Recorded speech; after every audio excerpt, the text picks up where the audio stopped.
When changing the oil on a Jeep Grand Cherokee 3.1 TD diesel, the first thing you need to do is to undo the drain plug, which is in the sump.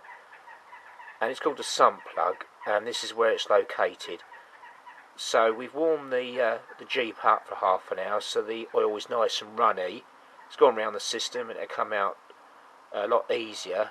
And what you're looking at now is the sump plug, which you've got to undo very carefully and then put a basin underneath or a bucket to catch the oil.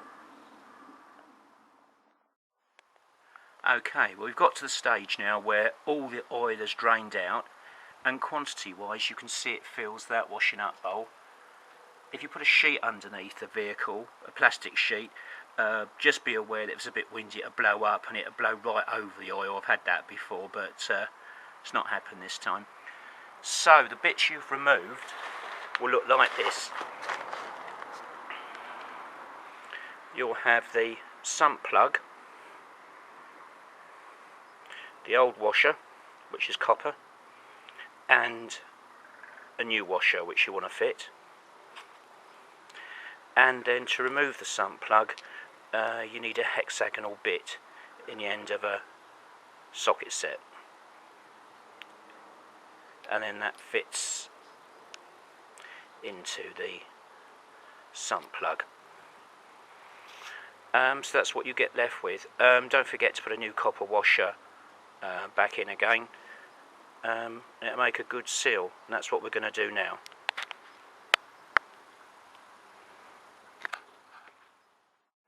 To get the oil filter off the Grand Cherokee diesel, you need a 32mm socket, and this one I've just connected to a bit of square tube to get the reach. You need an Allen key to take the screw out the bottom first of the housing. So that's the first thing you take out with an Allen key. And then the housing comes out, and it's plastic and it looks like this. And you clean it out thoroughly inside, which I've done with this, get all the debris out. And there's a rubber O-ring which goes around here. You can get that out very carefully with a knife. And there's the old filter that's come out that's filthy. And you'll see the new filter comes with an O-ring in the kit. And it's just a case of assembling it back up again, and the big plain end goes to the top, just like I've removed it here. There you can see that's the top as it came out of the lid, and there's the lid again.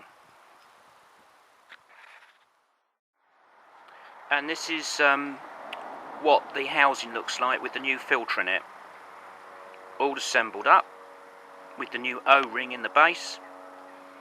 And there's the old filter, which is full of metal filings and absolute rubbish.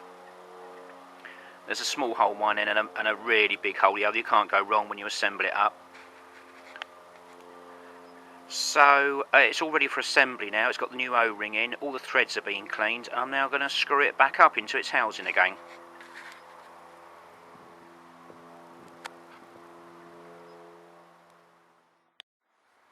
Okay, the job's finished, the new filter's in. It takes 7.5 litres of semi-synthetic, and that's for the diesel, the 3.1 TD.